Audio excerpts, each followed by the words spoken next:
Armonizando tu ser con la palabra de Dios leída de la Biblia latinoamericana en el Nuevo Testamento. Vamos a empezar a estudiar el libro de Romanos. Así dice la palabra del Señor. De Pablo, siervo de Cristo Jesús, apóstol por un llamado de Dios, escogido para el Evangelio de Dios. Esta buena nueva, anunciada de antemano por sus profetas en las Santas Escrituras, se refiere a su Hijo, que nació de la descendencia de David según la carne, y que al resucitar de entre los muertos por obra del Espíritu de santidad, ha sido designado Hijo de Dios revestido de su poder. De él, Cristo Jesús, nuestro Señor, hemos recibido gracia y misión, para que en todos los pueblos, no judíos, sea recibida la fe para gloria de su nombre. A este pueblo pertenecen ustedes, elegidos de Cristo Jesús, que están en Roma y quienes Dios ama y ha llamado y consagrado.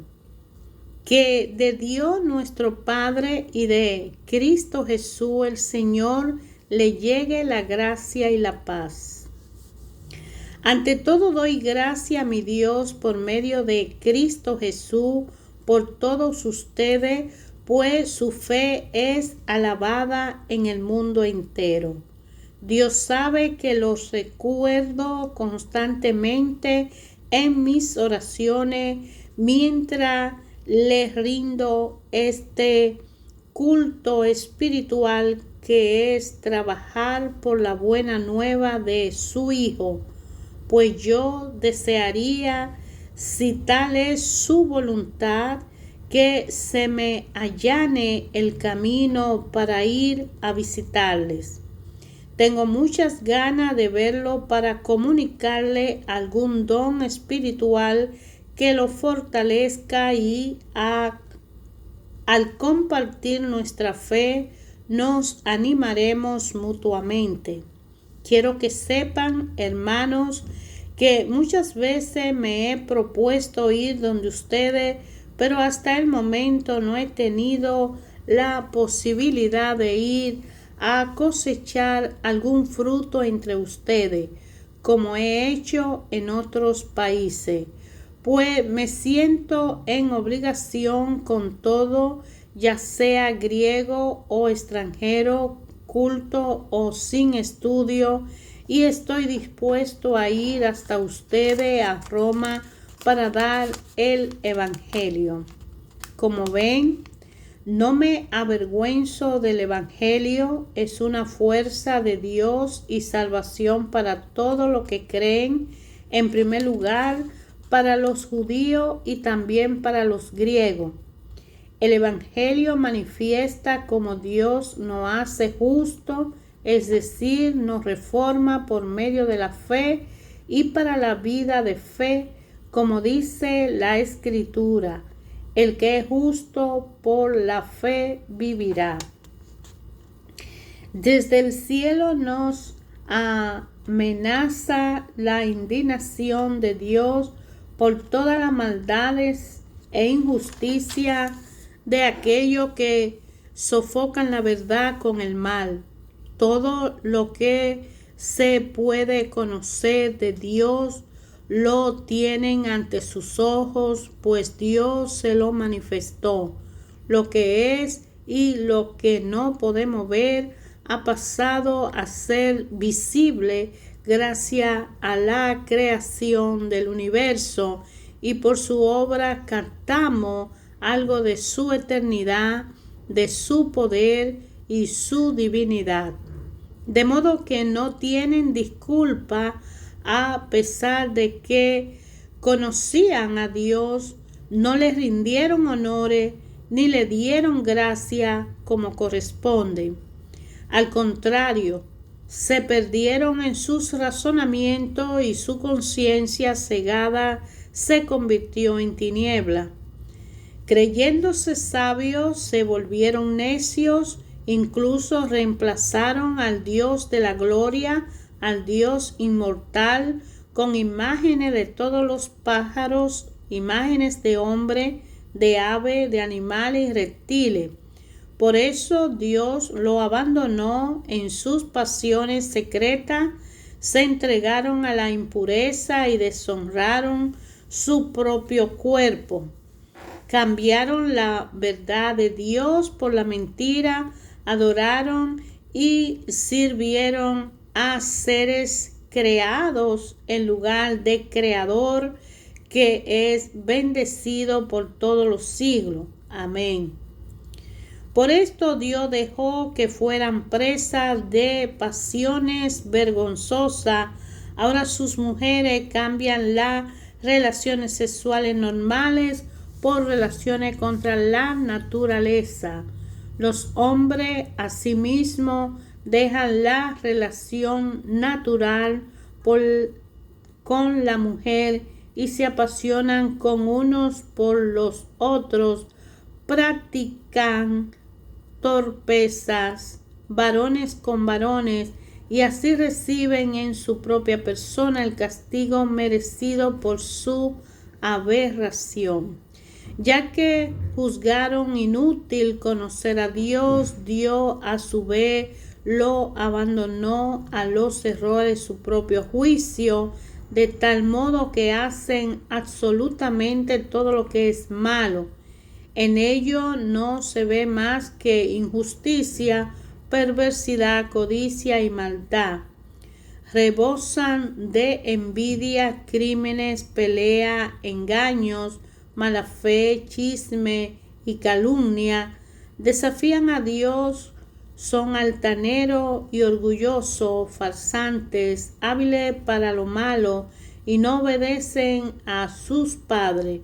Son insensatos, desleales, sin amor, despiadados, conocen la sentencia de Dios y saben que son dignos de muerte quienes obran de esa forma, pero no solamente lo hacen, sino que aprueban a los que actúan de igual modo. Por lo tanto, amigos míos, si eres capaz de juzgar, ya no tiene disculpa, te condena a ti mismo cuando juzga a los demás, pues tú haces lo que está condenando. No parece bien que Dios condene a los que hacen tales cosas, pero tú que haces lo mismo, piensa que escapará del juicio de Dios, porque tanto tú como Él condenan a los demás. Esto sería aprovecharte de Dios y de su inmensa bondad, paciencia y comprensión, y no ver que esa bondad te quiere llevar a la conversión. Si tu corazón se endurece y te niega a cambiar, te está preparando para ti mismo un gran castigo para el día del juicio, cuando Dios se presente como justo juez. Él pagará a cada uno de acuerdo con sus obras, dará vida eterna a quien haya seguido el camino de la gloria, del honor y la inmortalidad, siendo constante en hacer el bien, y en cambio habrá sentencia de reprobación para quienes no han seguido la verdad, sino más bien la injusticia. Habrá sufrimiento y angustia para todos los seres humanos que hayan hecho el mal, en primer lugar para el judío y también para el griego. La gloria, en cambio, el honor y la paz serán para todos los que han hecho el bien, en primer lugar para el judío y también para el griego, porque Dios no hace distinción de persona. Quienes pecaron sin conocer la ley serán eliminados sin que se hable de la ley, y los que pecaron conociendo la ley serán juzgados por la ley, porque no son justos ante Dios los que escuchan la ley, sino los que la cumplen. Cuando los paganos que no tienen ley cumplen naturalmente lo que manda la ley, están escribiendo ellos mismos esa ley que no tienen, y así demuestran que la exigencia de la ley está grabada en sus corazones. Serán juzgados por su propia conciencia y lo acusarán, lo aprobarán su propia razón. El día en que Dios juzgue lo más íntimo de la persona por medio de Jesucristo. Es lo que dice mi evangelio. Porque imagina lo siguiente: tú eres judío y te apoya en la ley y te sientes orgulloso de tu Dios. Conoces su voluntad porque la ley te lo enseñó y sabes cómo actuar según las circunstancias. Tú te crees guía de ciego, luz en la oscuridad, maestro de lo que no saben, el que enseña a los pequeños y posee en la ley todo lo esencial y las normas del conocimiento y de la verdad. Pues bien, tú que enseñas a los demás, ¿por qué no te instruye a ti mismo? Dice que no hay que robar y tú robas. Dice que no se debe engañar a la propia esposa y tú lo haces. Afirma que aborrece a los ídolos, pero roba en sus templos. Te sientes orgulloso de la ley, pero pasa por encima de ella de tal manera que deshonra a tu Dios. Ya lo dice la Escritura. Ustedes son causa de que los paganos insulten el nombre de Dios. La circuncisión te sirve si cumple la ley, pero si no la cumple, te coloca entre los que no están circuncidados. Por el contrario, si uno de ellos cumple los mandamientos de la ley, será considerado exactamente como un circuncidado. El que cumple la ley sin estar marcado físicamente con la circuncisión podrá juzgarte a ti, que eres infiel a la ley a pesar de que tiene a la vez la circuncisión y la ley. Porque lo que a uno le hace judío no es algo exterior y la circuncisión real no es la que está hecha en el cuerpo. Ser judío es una realidad íntima y la circuncisión debe ser la del corazón, obra espiritual y no cuestión de leyes escritas. No es algo que puedan valorar los hombres, sino solo Dios. Entonces, ¿cuál es la ventaja de ser judío? ¿Cuál es la utilidad de la circuncisión? Grande bajo todo punto de vista. En primer lugar, fue a los judíos a quienes confió Dios su palabra. Es verdad que algunos de ellos no les respondieron, pero ¿hará su infidelidad que Dios no sea fiel? Ni pensarlo. Se comprobará que Dios es fidelidad, mientras que el hombre siempre defrauda. Como dice la Escritura, será probado que tus palabras son verdaderas y saldrá vencedor si te quieren juzgar. Pero si nuestra maldad demuestra que Dios es justo, se podrá preguntar, ¿no es Dios injusto al castigarnos? De ninguna manera, pues si no, ¿cómo podría Dios juzgar al mundo?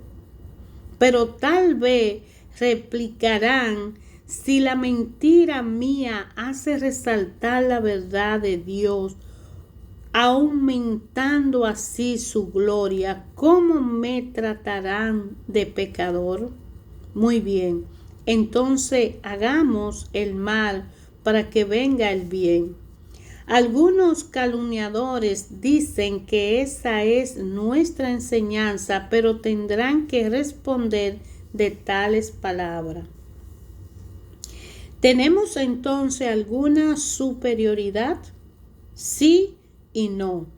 Acabamos de demostrar que todo judío y no judío están bajo el dominio del pecado. Todo dice la Escritura. No hay nadie bueno, ni siquiera uno. No hay ninguno sensato, nadie que busque a Dios. Todos se han extraviado, ya no sirve para nada. No hay quien obre el bien, ni siquiera uno.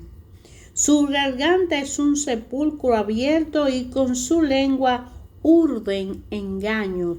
Sus labios esconden veneno de serpiente y su boca está llena de maldiciones y amargura. Corren a donde puedan derramar sangre. Detrás de ellos dejan ruina y miseria. No conocen el camino de la paz. El temor de Dios es lo que menos recuerdan. Pero sabemos que todo lo que dice la Escritura está dicho para el mismo pueblo que recibió la ley, que todo, pues, se callen y el mundo entero se reconozca culpable ante Dios, porque en base a la observancia de la ley no será justificado ningún mortal ante Dios. El fruto de la ley es otro, no hace consciente del pecado. Ahora se nos ha revelado cómo Dios nos reordena y hace justo sin hablar de la ley, pero ya lo daban a entender la ley y los profetas. Mediante la fe según Jesucristo, Dios reordena y hace justo a todo lo que llegan a la fe. No hay distinción de persona, pues todos pecaron y están faltos de la gloria de Dios, pero todos son reformados y hechos justos gratuitamente y por pura bondad, mediante la redención realizada en Cristo Jesús. Dios lo puso como la víctima cuya sangre nos consigue el perdón, y esto es obra de fe. Así demuestra Dios cómo nos hace justos, perdonando los pecados del pasado que había soportado en aquel tiempo, y demuestra también cómo nos reforma en el tiempo presente. El que es justo no hace justo y santo por la fe propia de Jesús. Y ahora, ¿dónde está nuestro mérito? Fueron echados fuera.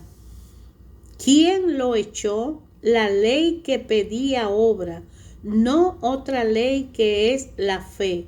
Nosotros decimos esto, la persona es reformada y hecha justa por la fe y no por el cumplimiento de la ley. De otra manera, Dios sería solo Dios de los judíos, ¿no lo es también de las demás naciones? Claro que también es Dios de esas naciones, pues solamente Él es Dios, quien salva al pueblo circuncidado a causa de su fe y a los otros pueblos cuando llegan a la fe. ¿Creen ustedes que con la fe suprimimos la ley? De ninguna manera, más bien la colocamos en su verdadero lugar. Hablemos pues de Abraham, nuestro padre según la carne, que fue lo novedoso en él. Abraham fue justo ante Dios y si lo hubiera conseguido por su obra, podría ostentar sus méritos, pero no lo tiene ante Dios. En efecto, ¿qué dice la Escritura? Abraham creyó a Dios, quien se lo tomó en cuenta para hacerlo justo. Cuando alguien ha realizado una obra o trabajo, no se le entrega el salario como un favor, sino como una deuda. Por el contrario, al que no puede presentar obra, pero cree en aquel que hace justo a los pecadores, se le toma en cuenta su fe para hacerlo justo.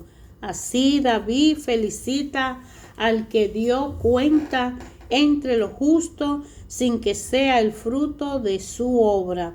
Felices aquellos cuyos pecados han sido perdonados y cuya ofensa han sido olvidadas. Feliz el hombre a quien Dios no le toma en cuenta su pecado. Esta felicidad está reservada solo para los circuncidados o es también para los incircuncisos. Acabamos de decir que se tomó en cuenta la fe de Abraham para contarlo entre los justos. Pero cuando se dio eso, antes de circuncidar o después, no después, sino antes, justamente recibió el rito de la circuncisión cuando aún no estaba circuncidado, como un sello o como una señal de que por su fe Dios lo había puesto en un estado de justicia. De manera que Abraham es el padre de todo lo que creen sin haber sido circuncidado, y Dios se lo toma en cuenta para hacerlo justo y santo. También es el padre del pueblo judío, con tal que no tengan solo la circuncisión, sino que sigan además las huellas de nuestro padre Abraham, que creyó cuando todavía no estaba circuncidado. Es fácil ver que si Dios prometió a Abraham, o más bien a su descendiente, que el mundo le perteneciera, esto no tiene nada que ver con la ley, sino con la manera de ser justo propio del creyente. Si debiéramos cumplir la ley para conseguir la promesa, la fe ya no tendría sentido y la promesa también se quedaría en nada. Pues la ley solamente trae castigo, ley y transgresión van juntas. Por eso la fe es el camino y todo es don. De este modo, la promesa de Abraham queda asegurada para toda su raza, no solo para sus hijos según la ley, sino también para aquellos que por la fe son sus hijos. Abraham es el padre de todos nosotros, como dice la Escritura: te hago padre de muchas naciones, y llegó a ser cuando creyó en aquel que da vida a los muertos y llama a lo que aún no existen como si ya existieran. Abraham creyó y esperó contra toda esperanza, llegando a ser padre de muchas naciones, según le había dicho Dios: cuán numerosos serán sus descendientes. No vaciló en su fe, olvidando que su cuerpo ya no podía dar vida. Tenía entonces unos 100 años y que su esposa Sara ya no podía tener hijo. No dudó en la promesa de Dios ni dejó de creer, por el contrario, su fe le dio fuerza y dio gloria a Dios, plenamente convencido de que cuando Dios promete algo tiene poder para cumplirlo, y Dios tomó en cuenta esa fe para hacerlo justo. se le tomó en cuenta su fe. Esta palabra de la Escritura no solo van dirigida a Él, sino también a nosotros. Se nos tomará en cuenta nuestra fe en aquel que resucitó de entre los muertos, a Jesús, nuestro Señor. Si Dios fue entregado por nuestro pecado, fue resucitado para que entráramos a la vida justa. Por la fe, pues, hemos sido reordenados y estamos en paz con Dios por medio de Jesucristo nuestro Señor. Por Él hemos tenido acceso a un estado de gracia e incluso hacemos alarde de esperar la misma gloria de Dios. Así mismo, al mismo tiempo nos sentimos seguros incluso en las tribulaciones, sabiendo que la prueba ejercita la paciencia, que la paciencia nos hace madurar y que la madurez aviva la esperanza, la cual no quedará frustrada, pues ya no se ha dado el Espíritu, nos ha dado el Espíritu Santo, y el amor de Dios se va derramando en nuestros corazones. Fíjense cómo Cristo murió por los pecadores cuando llegó el momento, en un tiempo en que no se veía nada, para nada. Difícilmente aceptaríamos morir por una persona buena, tratándose de una persona muy buena. Tal vez alguien se atrevía a sacrificar su vida, pero Dios dejó constancia del amor que nos tiene. Cristo murió por nosotros cuando todavía éramos pecadores.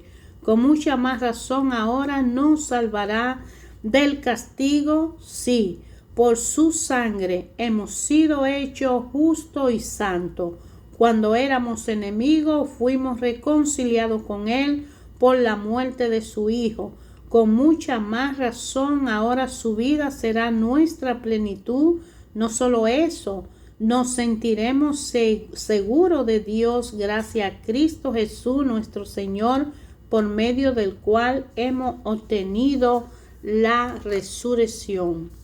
Un solo hombre hizo entrar en pecado en el mundo, y por el pecado la muerte. Después la muerte propagó a todos los hombres, ya que todos pecaban. No había ley todavía, pero el pecado ya estaba en el mundo. Mientras no había ley, nadie podía ser tenido por rebelde.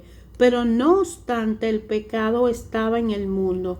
Por eso desde Adán hasta Moisés la muerte tuvo poder, incluso sobre aquellos que no desobedecían abiertamente, como en el caso de Adán. Pero otro Adán superior a este había de venir.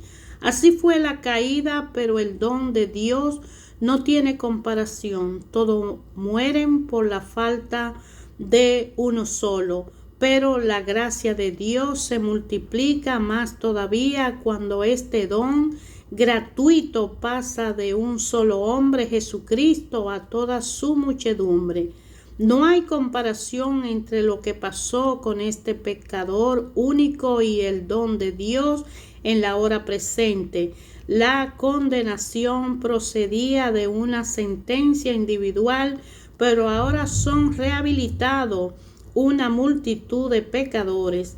Y si bien reinó la muerte por culpa de uno y debido a uno solo, con mucha mayor razón la vida reinará gracias a uno solo, Jesucristo, en todo aquello que aprovechan el derroche de la gracia y el don de la verdad, de la verdadera rectitud. Es verdad que una sola transgresión acarreó sentencia de muerte para todos, pero del mismo modo la rehabilitación merecida por un solo procuró perdón y vida a todos. Así como la desobediencia de uno solo hizo pecadores a muchos, así también por la obediencia de un solo una multitud accede a la verdadera rectitud. Al sobrevenir la ley, el pecado tuvo más auge, pero donde abundó el pecado, sobreabundó la gracia. Y del mismo modo que el pecado estableció su reinado de muerte, así también debía reinar la gracia y después de establecernos en la amistad con Dios, nos llevará a la vida eterna por medio de Cristo Jesús y nuestro Señor. Hermanos, aquí en el libro de Romanos vamos a encontrar una forma doctrinal de conocer al Señor Jesús. A través de este libro de Romanos vamos a ver cómo Pablo nos da testimonio de su vida y nos ayuda a entender el amor del sacrificio que Dios Padre permitió a su Hijo Jesús por nosotros. Te invito a leer este libro de Romanos porque es una forma de catequesis personal que cada uno de nosotros necesitaría para aceptar a Jesucristo como nuestro Señor y Salvador y seguirle a Él con la fuerza del Espíritu Santo para una relación personal con el Padre.